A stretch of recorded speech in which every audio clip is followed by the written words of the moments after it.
حضرت مفتی تقی صاحب ایک تو بہت بڑے عالم ہیں، تفسیر کے، فقہ کے، حدیث کے، اور اسلامک بینکنگ میں ان کو الگ مہارت ہے، اور انگلش، عربی، فارسی، اردو، یہ 4 زبانیں تو ایسی ہیں جیسے مادری زبان ہوتی ہے ان کی. اور پھر آپ کو پتہ ہے کہ علمی لحاظ سے دنیا میں کے جو مذہبی لوگ ہیں ان میں سب سے پہلا نمبر آیا 500 لوگوں میں ان کا. تو اللہ نے بہت ان کو نوازا ہے، تو ان کے علوم سے فائدہ اٹھائیں. سیرت پہ ان کی بڑی گرفت ہے. پھر اسفار بہت کیے ہیں دنیا میں، جو سفر کرتا ہے اس کے تجربے بہت ہوتے ہیں، تو تجارب بہت ہوتے ہیں. تو یہ بڑی، اور پھر بڑے بڑے بزرگوں کی صحبت انہوں نے اٹھائی ہے، بڑے بڑے علماء کی صحبت بچپن سے اٹھائی ہے. ان کے والد خود مفتی اعظم پاکستان تھے، تو گھر بھی یہ علماء کا وہ ہے بھائی، اور بچپن سے علم میں اٹھنا بیٹھنا. پھر تصوف میں بھی بہت آگے ہیں وہ. حضرت ڈاکٹر عبدالحی صاحب رحمہ اللہ تعالیٰ بڑے بزرگ تھے، ان سے تربیت کروائی انہوں نے اپنی. میں مفتی تقی صاحب کا وہ پڑھا تھا آسان ترجمہ، تو اس کے شروع میں لکھا کہ اس کا اکثر حصہ سفروں میں مکمل ہوا، چونکہ کمپیوٹر میں ساری چیزیں موجود تھیں. اور اس صورت کے آخر میں لکھتے بھی ہیں فلاں ایئرپورٹ پر یہ مکمل ہوئی، فلاں ایئرپورٹ پر یہ مکمل ہوئی. مفتی تقی صاحب جیسا ہمیں سرمایہ دیا، ہاتھی کے منہ سے جب کوئی پوچھتے ہیں نا، چونکہ کچھ علماء اب بھی بات کرتے ہیں، تو میں کہتا ہوں یار ہاتھی کے پاؤں میں سب کا پاؤں.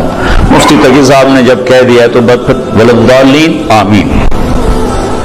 اتنا بڑا آدمی میری نظر میں بر صغیر میں، یعنی معاملات میں اتنی بڑی نظر رکھنے والا میری نظر میں اور کوئی آدمی نہیں.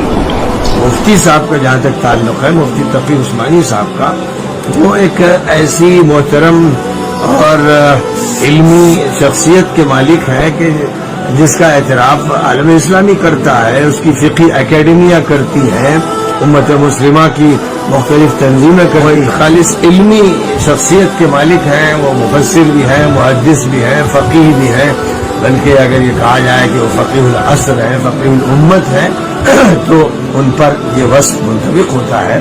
اللہ تعالیٰ نے ان کو بڑی خصوصیات دی ہیں. وہ ادیب بھی ہیں، مورخ بھی ہیں، اور اس اعتبار سے میں کہتا ہوں کہ وہ ادیب الفقہاء بھی ہیں اور فقیہ الادباء بھی ہیں. ایک ایسی شخصیت ہے جس کا احترام ہے اور جن کا خاموش کام ہے، تعمیری کام ہے، بڑا مثبت کام ہے. ایسے عالم جو ہے نا جی، یہ صرف پاکستان کے لیے نہیں، عالم اسلام کے لیے سرمایہ ہے. تقی صاحب اتنا بڑا آدمی ہے ماشاءاللہ، اتنے بڑے علم والے ہیں، اتنے بڑے فضل والے ہیں، اور خاص طور پہ اقتصاد اسلامی پہ جتنی ان کی نظر ہے، میں نے بہرحال آج تک کوئی عالم ایسا نہیں دیکھا.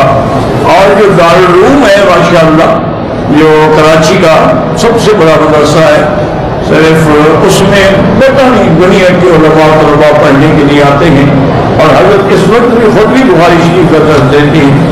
تو دل سے دعا کریں کہ اللہ صرف پاکستان میں نہیں، پورے عالم میں اسلام میں علماء کی حفاظت. یہ جب تک وہ علماء ہیں گاڑی چلتی رہے گی، اگر انجن ہی نہ رہا تو ڈبے کیا چلیں گے. بتاؤں کہ پاکستان میں حضرت مفتی محمد تقی عثمانی صاحب جیسا مضبوط علم والا، اور علم بھی بہت سے لوگوں کے پاس ہوتا ہے مگر اعتدال نہیں ہوتا طبیعت میں، وہ باہر کے ماحول سے متاثر ہو جاتے ہیں.